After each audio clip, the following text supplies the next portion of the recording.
Welcome to the Radical Lifestyle Podcast, brought to you by Generation to Generation, where you'll be inspired by the past, equipped for the present, and prepared for the future as we engage in conversations with people from around the world.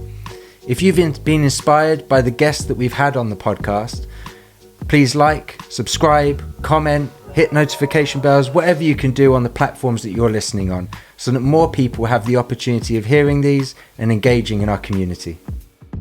Hello everyone, this is Andrew and Daphne. Our guest today is Matti Shoshani. Matti, for people that don't know who you are, could you just say a bit about where you're from and what you do?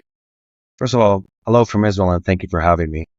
Where am I? I live outside of Jerusalem. I'm a father of three, and I don't like the word content creator, but let's go with, I'm a media professional.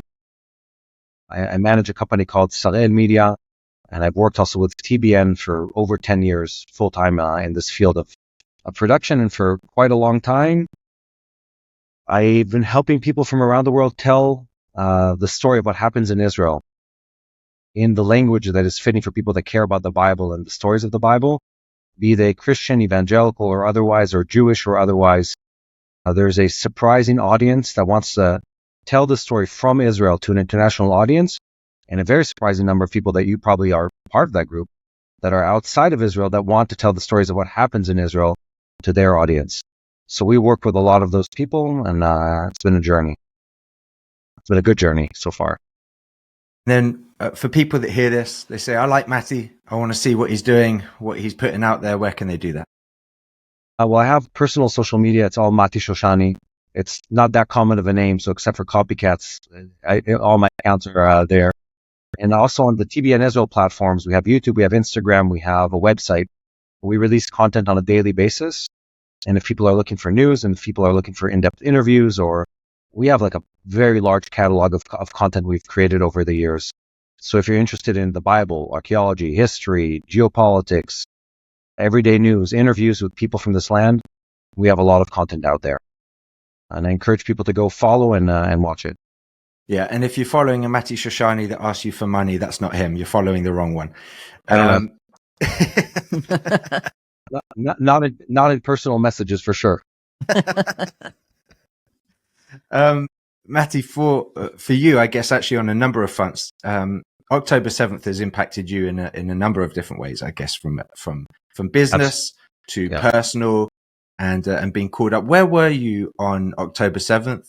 And when did you start to realize the gravity of the situation? So in question, the morning of October 7th, I usually wake up early on Saturday mornings to go biking. And it had been such a crazy production season. We do a lot of live events that I hadn't been home for a bunch of weekends. And I said, for once, I'm just going to sleep in on a Shabbat as the Lord commanded and wake up and spend, time with the family and sleep in. Usually I'm back by 10 a.m. from a bike ride. So we wake up abruptly from rocket fire overhead, and I come to the very room I'm sitting in right now, which is our bomb shelter in our home. Myself, my kids, my wife, the dogs, we're all in here. I want to say it was before 8 a.m. that morning.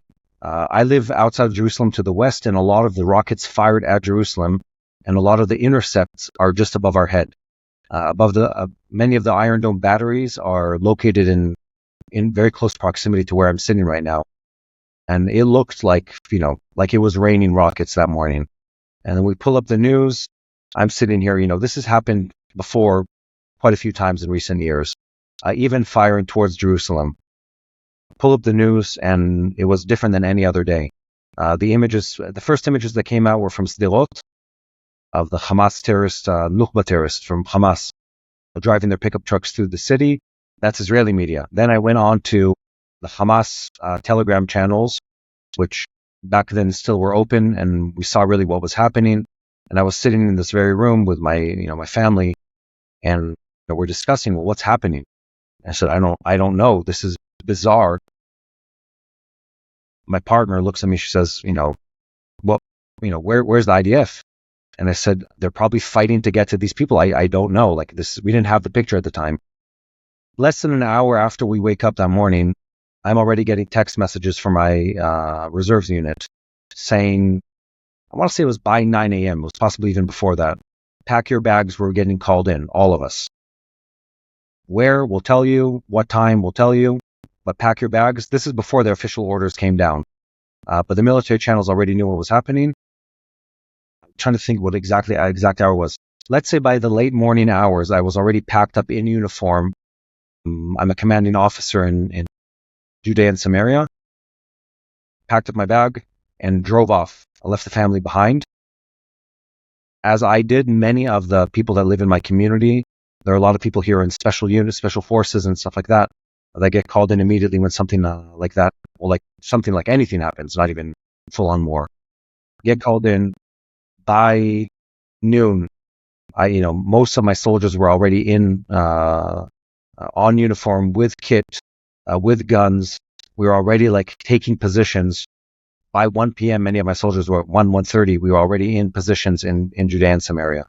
And I spent the next 7.5 months commanding soldiers south of Jerusalem, straight. Left work, left family, 7.5 months straight, from October 7th all the way through the end of May. So it's been a season, as they say. Wow. What was that like for your family when, within hours, there's these sirens, there's rockets, and with hours of that, it's pack your bags, you're out the door, and who knows when you're coming back home. How did the family, the kids, how did they handle that? I'd say what I notice about children and young people in general, they don't do well with uncertainty. And that first couple months, it wasn't even a short season. It was several months of every time we'd speak, when are you coming home? I don't know. What is going to happen? I don't know. When are we going to see you? I don't know. To that level. And I think it was 6 weeks before I saw my family again, maybe 5.5 weeks before I saw them again. And that was only for maybe an hour after a long time. We do video calls and stuff like that, but it was a long time for them. And you need to remember that while I'm gone, again, these kids have never grown up without a father present. My kids are relatively young. They've never grown up in a time of war. I did.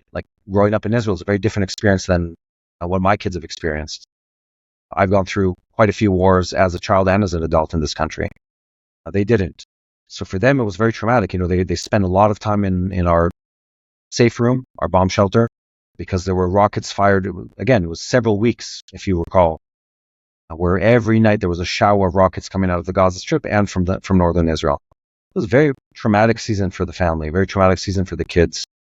The kids were out of school for multiple months before they went back, because the schools couldn't go back to operating because of the threat of the rockets. So if they went back, it was for a day here, half a day there. It threw a wrench in their everyday life for a very long time, probably close to 4 months of their life completely being disrupted. And then after a season, things became a little more regular. They became more, maybe 3-4 months into the war, things became a little more routine. I started coming home on a regular basis. I started seeing them on a regular basis. They even came and visited me in the army several times, so they had an idea of what was happening and what the circumstances I was in. Because again, they're concerned about themselves, but they're also concerned about me, our other family members that were in my family. All the male siblings were all in reserves.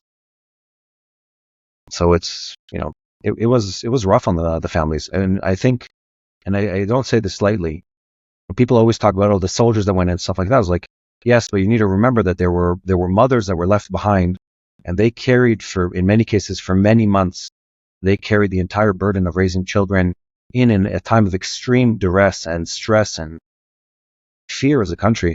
They carried that alone, and they did amazingly well. In my book, the heroes of this war are not just the people in uniform. It's it's mostly the women, but a lot of women served in reserves too, but mostly the mothers that stayed behind, the wives that stayed behind. They were incredible heroes in this war. How do you even begin to explain anti-Semitism to children?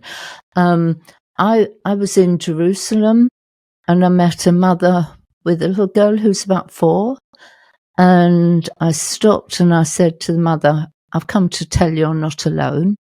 And she said, my little girl has just asked me why everybody hates us. This child couldn't have been 4 or 5 at the most. How do you even begin to, I explain is the wrong word, but I'll use it, to your children the concept of anti-Semitism when it is nothing they have done? Yeah, it's a tough question. My youngest, he's 9 years old, my boy. I have two daughters and a son. Our youngest is 9 years old. He's my young boy. And he asked the same question exactly. Abba, why do they hate us? And because they're hearing the stories, the people in Gaza, the refugees, the hostages. And again, my kids thankfully are young enough to not have been exposed to all the imagery that came out in the beginning, hopefully. But still, they had a picture of what was happening. And they knew that we were at war, and they knew the rockets. And you can hear, you visited Israel during the war, you could hear 50 miles from the border, you could hear what was going on the Gaza Strip. I was in northern Judea. We had a light show every night of the week for months. You could hear the thuds of the bombs going off, and you could see the rockets. So they lived that, and they asked those questions. And there really is no easy answer. The answer is that they're a society that was trained and converted to evil by a diabolical and demonic regime and religion. There really is no easy answer to that. And that they've been trained to hate us. And the only way we can respond to that is fight for our country and fight for what we believe in. Again, it's not like only I'm off in reserves. The entire community that we live in, everyone in this country, is engaged in the same thing. And the kids talk amongst themselves. It's your story's perfect. Because you, as an adult, you have this very complex grasp of reality. We understand anti-Semitism, we know the Holocaust, we know Islam, we know radical Islam. We can differentiate between Sunni and Shia.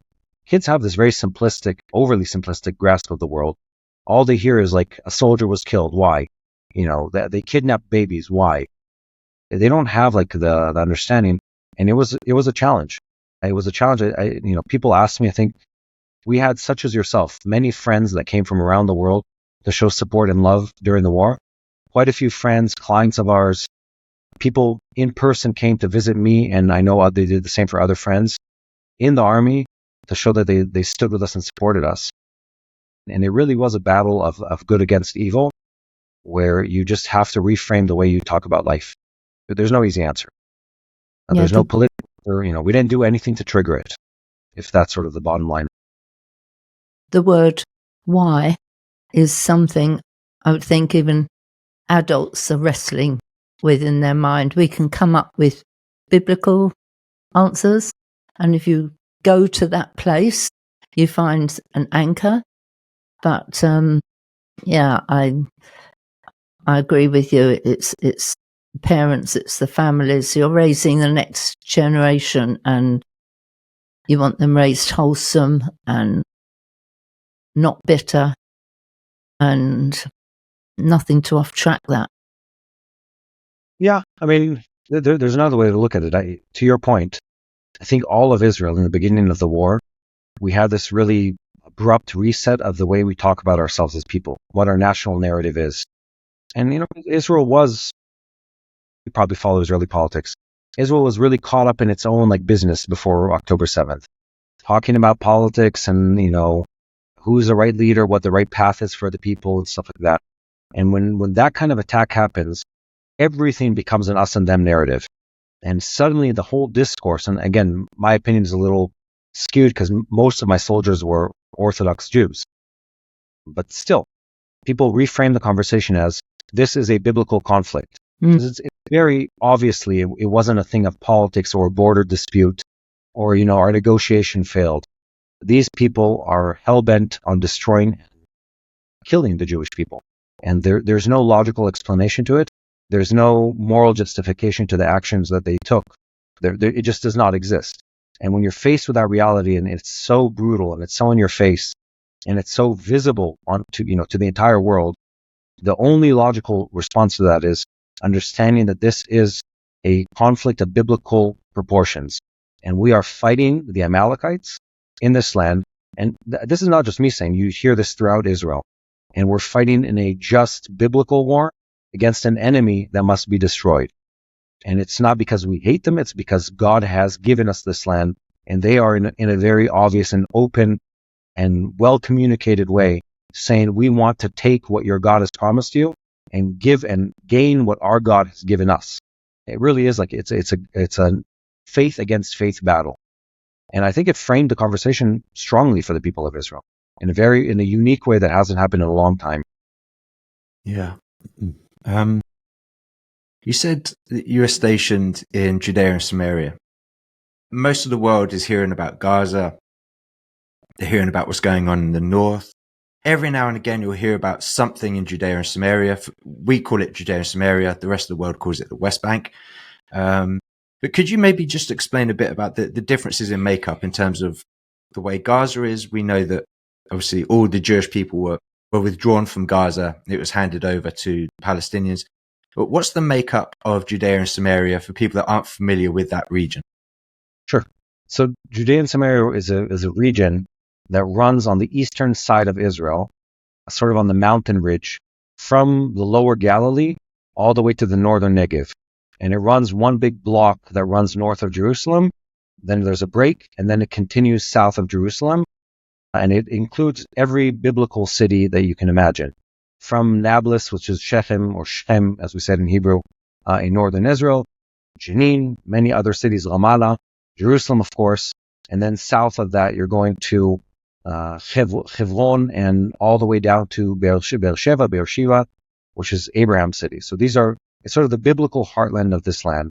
And the population of that area, maybe I'll do it. Can I do a 2-minute history lesson on what this area? Go for it. Okay. Judea and Samaria is a separate legal and physical entity from the other part of Israel, because in the 1948 war, the Jordanians illegally occupied that territory. That's the backstory to it. That land was supposed to be part of the new Jewish state. There's a whole story there, and if people don't know about this, they should go and Google it and watch some documentaries on the topic. But there's a war between the local Jews and the local Arabs that live in this land that later called themselves Palestinians.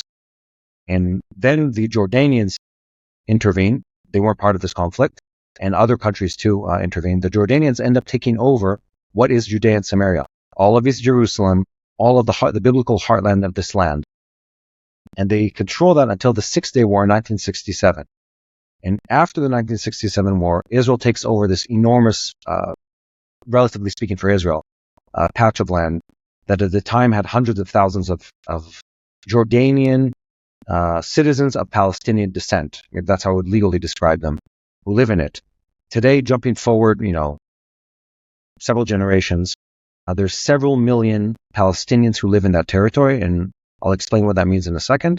And there's about 600,000, give or take, Israeli Jewish citizens that live in that territory.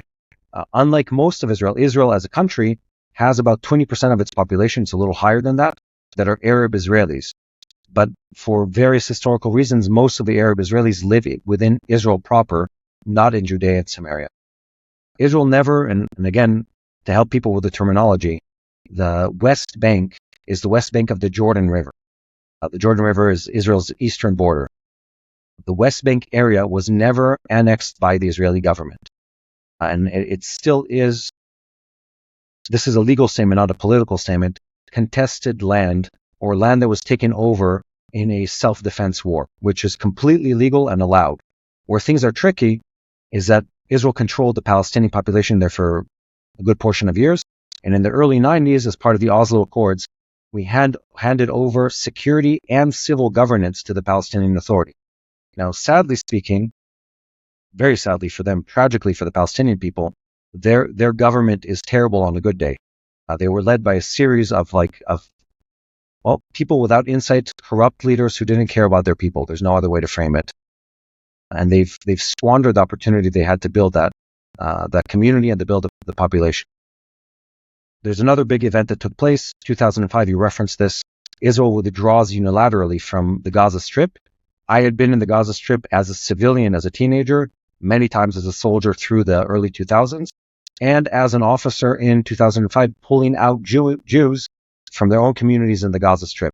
And we left the Gaza Strip to then the Palestinian Authority, and a year and a half later, the Hamas won in the general elections in the Gaza Strip, or the general elections overall, but they overthrew the Palestinian Authority from the Gaza Strip. And then, so let's call it on the eve of October 7th, we have Hamas government controlling the Gaza Strip.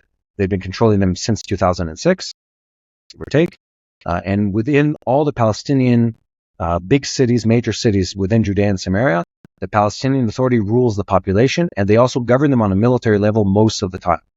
The exception to that is when the IDF has to go in and extract terrorists. And a well-known secret is that they do this in cooperation with the PA. It's not one-sided. It's done with both sides knowing this is happening. That brings us to October 7th. Was that a good explanation of where we are? Yeah, very good. And I mean, you saying Hamas overthrew the leadership in Gaza is almost a literal thing as well, right? Because once Hamas... Physically and politically, they overthrew them, yeah. Yeah, because they threw them off buildings and hung them, things like that, right? Yes, they threw them off the tops of buildings. They shot them in the knees. Thousands of PA, Palestinian Authority officials fled to the West Bank, fled in droves, and shortly thereafter, also almost all the Christian population, this is again, Palestinian Christian population in the Gaza Strip, they fled from the Gaza Strip into Israel. And many of them are no longer in Israel, by the way. They've left to the West. But Hamas is a violent and a vile and a corrupting and a corrupt leadership as one could ever be. And the landscape and the humanscape of the Gaza Strip are an exact mirror image or exact image of what their leadership has brought to those people. It's brought death. It's brought destruction. What's his name? Douglas Murray. He frames it beautifully. He says, these people are a death cult, and that best describes them. The fruit of their actions, the fruit of their faith, the fruit of their leadership has been one and one only. It is death and destruction, again and again and again. On every level, spiritually, physically, educationally, economically, agriculturally, on an architectural level, on every level, they bring death and destruction to their societies, and that's why the Gaza Strip looks like that. What I think people miss is they think this conflict started on October 7th. Hamas has spent years and in certain aspects, decades, taking every dollar of foreign aid, and there have been many such dollars of foreign aid that have come in for decades, and used all of it to control their people, to steal the money, to build weapons, to build bunkers. None of it was used for education. None of it was used for infrastructure. None of it was used to protect their own people.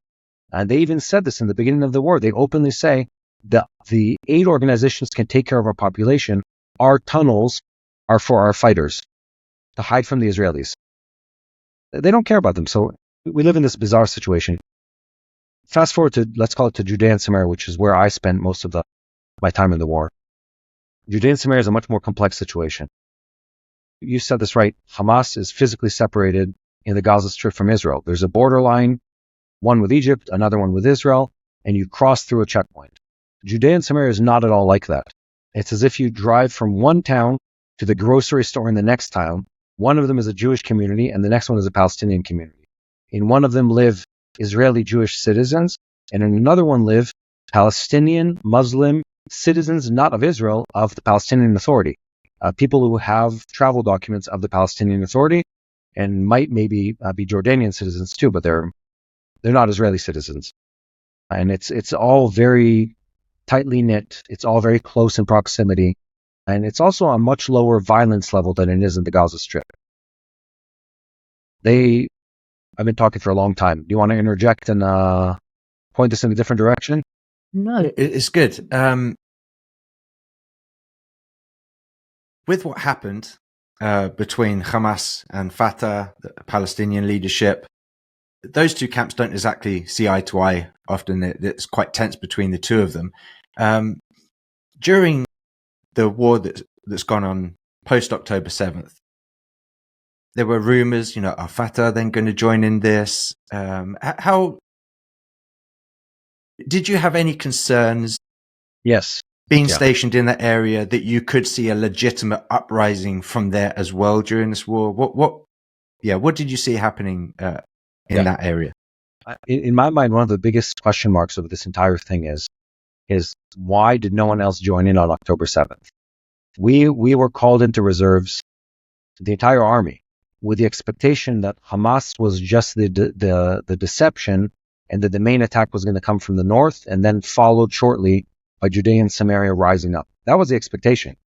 But that was what the military intelligence at the time, albeit rather limited on October 7th, but still, everyone was expecting Hamas to just be the side affair, and the main affair to be Hezbollah in the north, and then followed by the Palestinians of Judea and Samaria. And our expectation was, for months in the beginning of the war, that the Palestinian communities that greatly outnumber the Jewish communities in Judea and Samaria would rise up in great numbers. We know they have weapons. There's almost no home, also inside Israel, but that's a different story, but definitely inside the Palestinian Authority. There's barely a family that doesn't own an automatic weapon. That's not the case in the Jewish communities. At the end of this war, after almost a year of it, the balance has shifted. There's a lot more military presence and many more civilians that are armed in Judea and Samaria. Definitely in the beginning of the war, the expectation was for the Palestinians to get out of their cities, leave Bethlehem, leave Hebron, leave all these different communities. There are enormous villages there with tens of thousands of people, to rise up with their machine guns, with their bulldozers, and come and massacre the Jews in their communities. That was the expectation. And the same applied to the northern border of Israel. And it just never happened. That in itself is an entire conversation of why. But that was the expectation. That was expectation, and I can tell you, because this isn't classified, the military intel for months was that it's about to happen. And we know that there were people that were organizing to do it. There were terrorist cells within Judea and Samaria, very large numbers of people, heavily armed, very trained, that were supposed to rise up in large numbers, dozens of people, hundreds of people, possibly thousands, and, take over an entire Jewish community. Take 1,000 people hostage, take 2,000 people hostage, start indiscriminately killing people. That was the expectation. And after months and months of this not happening, we sort of realized it probably wasn't going to happen, although the ability is there. But that was the expectation. That was the intelligence that existed for a very long period of time. We have friends that live in Judea and Samaria in a settlement, which is another hot topic. We don't call them settlements. We call them resettlements. But so we would get calls or messages from them, videos of the communities that surrounded them. You could hear the gunfire in celebration of what had happened and the tension in their communities of, look, they're all celebrating what's going on. How long until they get to us? And so there was this legitimate concern. And her husband, who wasn't armed, he ended up going through some training. He's now armed so he could join his security detail for the settlement, which speaks to what you're talking about. That we're vulnerable here. We need extra protection. Let's get armed and trained to deal with that. One of the things that especially in the last few weeks, I think there's been some reports of this.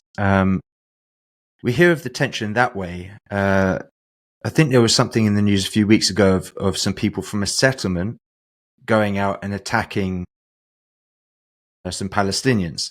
Yeah, that was in Samaria. Yeah. Could you talk a bit about that? Like, is that something that does happen much? Was that fake? That news story? I don't know too much about what happened there. So can you maybe speak? It wasn't fake. Okay. It did happen. The event you were referring to, there were two events, I believe, that happened one day after the other. These are north of Jerusalem and in Samaria. So Judea and Samaria is not one, just to clarify. Each one of them is a region similar to the way it's broken down in the Bible, the tribe boundaries, but also in military language, the regional commands are named over on top of the biblical areas. So I belonged to the Etzion command, which is north of the Judea command. And when you go north of Jerusalem, you have Samaria and Benjamin, and you have all these different commands that are related to the biblical lands. What you're referring to is in northern Samaria. There are a handful of communities there where, I'll try to say this in a fair way, where both the Palestinian population and the Jewish response are far more volatile than they are in other areas. And the daily friction between those communities is at a higher volume than it is in other places. That's the backdrop to that. And there were several events where people who lived and in some of these cases, I think they actually were illegal settlements, as in the government says they're not supposed to be there, it's a long conversation because oftentimes it's said for political reasons, but whatever. So these people are there.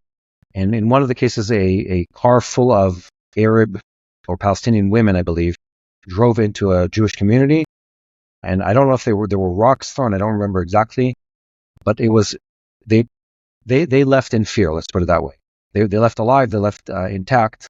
But I think maybe kids threw rocks at them or something like that. It wasn't an organized attack, but the community it's a gated Jewish community responded in some level or another of violence against this vehicle.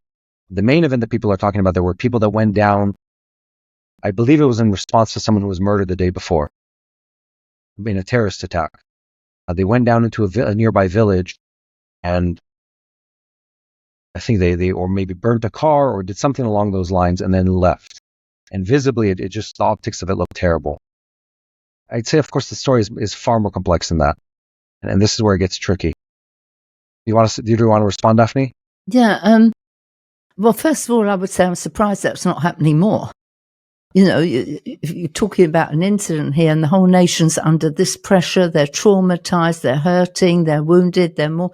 I mean, my response to that is not, that is terrible, that is horrific, but I'm surprised it didn't happen more. Which leads to a question I was going to ask you. Have these young soldiers, and I think most of the world doesn't realize how young most of the soldiers are, and they come in and they're thrust into this high tension, high everything situation. They're not robots. They're young people, they're young men, and even if they're fully grown men, they've got to adjust. And you as a commanding officer have got all these different internal reactions happening that you're having to contain, presumably, and keep on track. What is that? I mean, how does that express itself? What happens? I mean, do you have some of them just breaking down? Are they also, I mean, I can't imagine how that plays out. I hear what you're saying. Yes, I'd say probably in the beginning of the war, people were on a heightened emotional state. Let's call it that. Everyone, both on the Palestinian side and the Israeli side. But the army operates as an army. And this isn't, understand, the stories that hit the news, let's just frame this conversation. The IDF recruited over 250,000 reservists at once. So we had hundreds of thousands of people in reserves for an extended period of time. And the number of events that made global news of soldiers breaking rank or breaking the rules, or civilians that were under their safeguarding that break the rules or violate the rules, it's a handful of events in an entire year. And I can frame this from a different direction. The number of violent events that are done by Palestinians against Jews in Judea and Samaria are multiple per hour, not week, not month, not year. Every hour of the day throughout Judea and Samaria, you have Palestinians throwing rocks and Molotov cocktails and firing at Jews traveling on a road or living in their community. And they do it consistently, and they've done it for years. I had the unfortunate luck in this war to revisit places I was stationed at as a young officer almost 18 years ago. And you have the same events again and again for generations of Palestinians that on a daily basis carry out acts of violence against civilian Jews. It's not army. And I don't think it's okay to do it against the army either, but they do it against civilians. Mothers driving in the car with their baby and a baby seat next to them and again, this isn't a little pebble, this is my symbolic stance against, your presence in the sand. No, this is a teenager throwing a block through a window of a car going 60, 70, 80 kilometers an hour with the intent of killing the people in the car, not of making a statement. So when you compare the two levels of violence, one is excused globally and also within Israel as like, no, this is just okay because this is their version of resistance. And on the other hand, and I don't want it to sound like I'm condoning or saying it's okay to break the law. It is absolutely against my values and against everything I've done within the army. We don't break the law. We don't violate the law. We don't violate military regulations. And there are a handful of people that have done it, but when you compare it in scope of one compared to the other, it's very minimal. The vast majority of Jews living in Judea and Samaria are, I don't want to call them bourgeois, but they're not violent individuals. They're not fundamentalists in the way they look at the world. They're people that live calm family lives in healthy communities that have a great infrastructure. They live, a lot of it is for community of life. It's not just politics. There's a tiny amount of people that live outside of the boundaries of the law. And I think they need to be dealt with. I don't think there's any question about it. What does happen to someone that violates on the Israeli side? What happens to someone? There's a violation here. What's the accountability? It's tricky because one, it's very hard to catch someone who's in an open field or somewhere. Again, the police, and this is a global statement, policing population works well when the population is law-abiding. And when you're dealing with a group of people that live outside of the boundaries of the law enforcement everywhere in the world has a very, very hard time pinpointing, definitely individuals, over a single act, because they don't they don't share information, they don't turn on each other and hand over the information. So again, there are these small groups of people within the Jewish population who do these kind of things, and the police doesn't do very well in stopping them because they don't have enough intel about them. And again, it's also a very small group of people in very one-off events. It's not like every day this happens. In the Palestinian population, it's a little more complicated. Many of these people do this many, many times throughout their life. And the IDF, who governs them through several intelligence organizations, they have a lot more intel about them. And you'll look up at someone's, let's call it, military rap sheet. He'll have dozens of events where he's tried to kill Israelis in his life, but he just hasn't done it to the level of violence that would put him in prison, because Iraq isn't considered violent enough to get a severe punishment. It's tricky. People imagine it's like this war that's raging between communities. These people live sometimes 100 meters away from each other on the other side of a road. And, the teenagers of the community, when school's out, come out and throw cinder blocks at cars driving on the road that have a Israeli license plate. And you could say, it's teenagers doing mischief. Yes, but if they're not stopped, they're going to kill a bunch of Israeli Jewish civilians. It's a very tense relationship over there. I want to frame the conversation differently, though, if I can. I was, and I still am, by how little of a flare-up there was in Judea and Samaria. There were a handful of cities. Jenin is probably high on that list. But Jenin has always been an issue. Not just for Israel. Jenin has been an issue for over a decade at this point, also for the Palestinian Authority. The Palestinian Authority, last year, they wouldn't go into Jenin for fear of their own lives. So you need to understand the Palestinian Authority itself doesn't control its population. They have within it other groups that are clan terrorist groups, or they're more tribal, and their agenda might be both political but also financial. They want to control an area, and they're fighting with everyone. They're fighting with the Jews, they're fighting with the Palestinian Authority. But generally speaking, most of Judea and Samaria has not gone to a state of war in the way we're expecting it. It was limited conflict in a similar way to what always exists. Not far from that on a statistical level. With Hamas, people have kind of seen their military capabilities, what that looks like.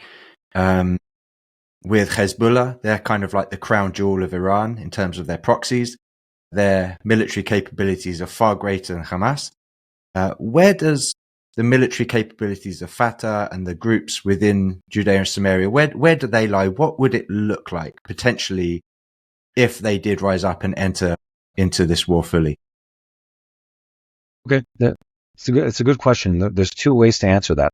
Let's call it on the Hamas level. So first of all, just to remind people, Hamas doesn't control Judea and Samaria. The Palestinian Authority is the government within the Palestinian Authority, and they're Fatah, PLO. They're not Hamas. Hamas movement and their operatives operate in a tribal way. So it's the big families that are the ones that are the terrorist cells for Hamas. And there are a good number of them that are armed and trained, but they're not military units in the way you would imagine. They're not Hamas in Gaza. Hamas in Gaza is an example of a population that was trained from the ground up as a fighting force. I mean, everyone has a weapon. There's explosives everywhere over there and endless weapons. And many, many of them know how to use them well and know how to fight together. Judea and Samaria is a different story. Most of the terrorist activities are in small cells. So when they send out an attack, it's 3 people, 4 people, 5 people. It's not a military unit going on a campaign. We haven't seen that happen yet. Now, I'd say the other way to answer that question is the most armed force and the most dangerous force in Judea and Samaria is the Palestinian Authority. The Palestinian Authority is trained by international armies, the American army, the British army. They're trained in counterterrorism, in sniper warfare. They've even had people trained in paratrooper warfare in the Palestinian Authority. They own armed vehicles. They have machine guns. They have sniper rifles. They have I don't want to call it full army, but what a low-level army would have. And if they decided to turn against Israel, then we would see full-on conflict that goes from limited conflicts to war happen in Judea and Samaria. And that is an option that people have thought about and have been concerned about. And I can also tell you that the military has been preparing for that eventuality. It's not guaranteed to happen, but it could happen. The military has been preparing for that. Presumably, if that did happen, the primary targets would be straight into settlements. Yes. And attacking those communities. They'd be kind of the frontline attack, similar to the Berry and Nova Music Festival near Oz, etc. They're right in their line of sight. Yeah. Look, there's three pieces to every military discussion, and it's the enemy's forces, our forces. Let's call it blue or green and red, depending on how you color code it, and the terrain. Judea and Samaria has a problem on the terrain level, where the proximity between the communities is very, very small. And so even if you had, let's throw a number, in a region 1,000 soldiers, but they're spread out through the region. So because everything is so close in proximity, if someone leaves a city, 8 pickup trucks loaded with terrorists, unless you're able to concentrate your own forces to stop them and fight them, then they would punch through your defenses. And by the time you get to them, they're already inside Jewish communities, plural. That's the challenge in that part. The Gaza Strip is different. Aside from October 7th, the Gaza Strip, you have to break through a barrier. Now, a barrier only delays people, but still you have to break through it and then drive to the Jewish communities. The closest place is Be'eri, some of that area. It's maybe 1 kilometer from the border to the communities. Some of them, they were farther than that, 3 kilometers, 4 kilometers, 5 kilometers. Still, if you have a highly mobile military and aerial assets, you're able to respond to that. Judea and Samaria, you don't have that response time. If you driving from the exit of Bethlehem or Hebron into the Jewish community or something like that, it would be under 60 seconds, 2 minutes of driving. There's no way in the world you're able to move military forces that fast to be able to respond to it. That's the challenge over there. I'm sitting here thinking, if I could go back in time and bring the past and the present together, I could be sitting here listening to David, I could be sitting here listening to Joshua, and I would be sitting here listening to you, and all of you would be talking about how you protected the land, how you had to fight the enemies of the land. And, just for one moment, I thought, we're not talking about just something that's happening today. We're talking about something that goes way, way, way, way back, and to read the Bible. And I think sometimes it's helpful to remember that, to really put it in context and to know why you're fighting. Why did David fight? Why did Joshua fight? Why are you fighting? And I said that to somebody recently, and they drew breath and said, I'd never thought about it like that. So I just, for one moment as you were talking, I thought this could be David or this could be Joshua on the end of this call. Yeah, I 100% agree with you. We've been promised this land by God for millennia, and we've come and gone from this land several times. I think October 7th demonstrates that people have forgotten that you need to fight for the promise. Yes.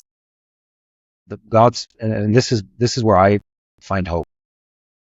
God has always been faithful. Always. Without exception. He's been faithful, and he's been patient, and he's been long-suffering with the Jewish people in this land, time and time and time again.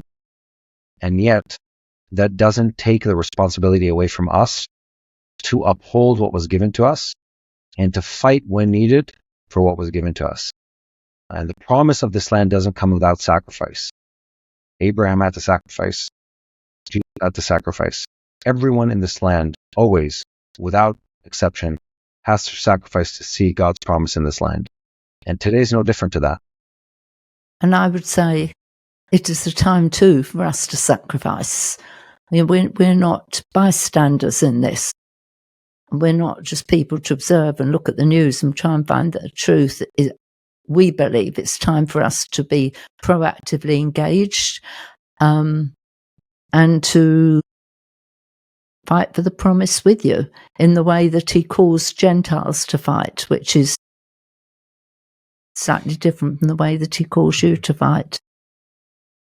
As we wrap up, you've got people around the world. You've got those that are sold out anti-Israel. You've got those that are sold out supporters of Israel and the Jewish community. You've probably got a bunch of people in the middle who just don't really know what to make of this whole. This is way too complicated for me to even dip my toe into figuring this thing out. I'm just going to stay out of it. As we finish, what would your message be to people that maybe are just in the middle? They see this stuff in the news, but they don't really know which way to go in this situation. What would you say to those people? I'd say I can understand why they're having trouble wrapping their head around it. And what's been happening here is complex because it's multi-layered. It doesn't make sense on the geopolitical level. This conflict here is small and insignificant on a global scale even today, even after almost a year of fighting. It doesn't make a lot of sense on a numbers level. It doesn't make a lot of sense on politics or the size of the land or the resources of the land, because this isn't just geopolitical, and it isn't just political, and it isn't a clash between national movements. It's a conflict and a tension that is everything.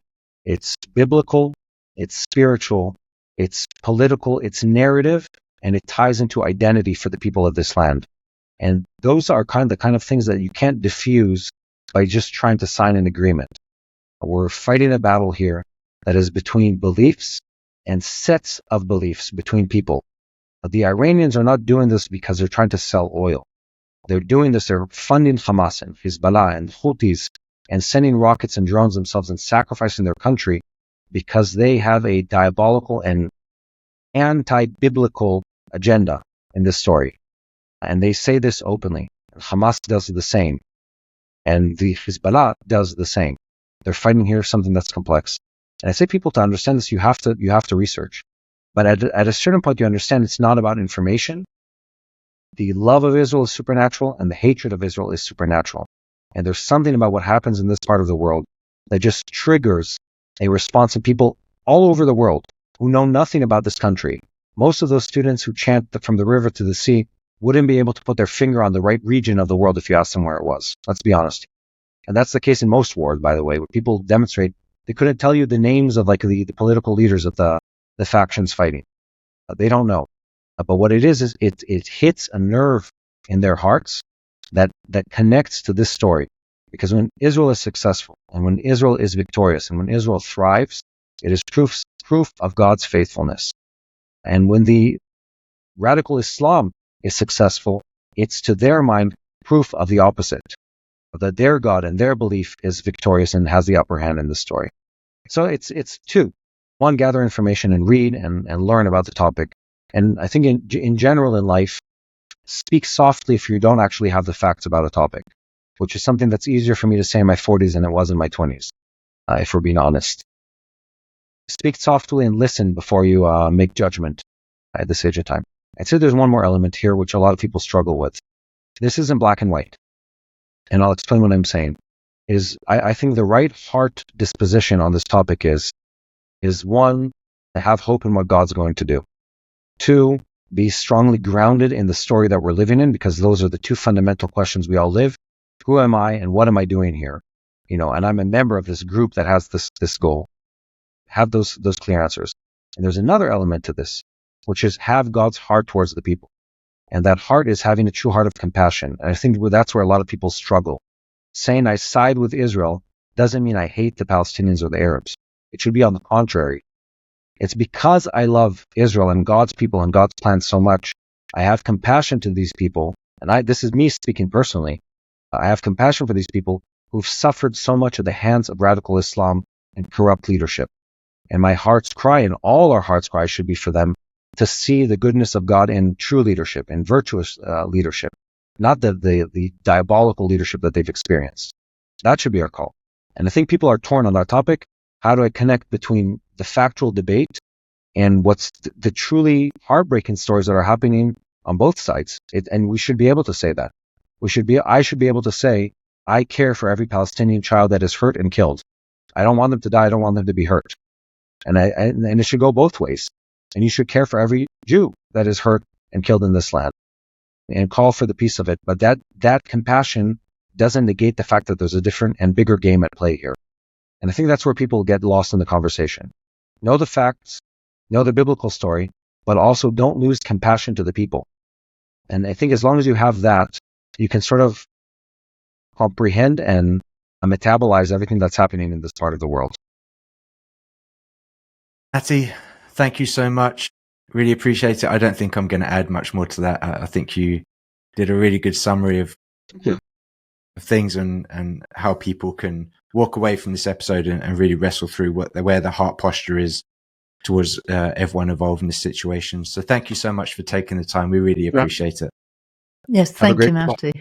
Thank you. Thank you for listening to this episode. Remember, if it inspired you, share it with others so we can see more people engaged in this community.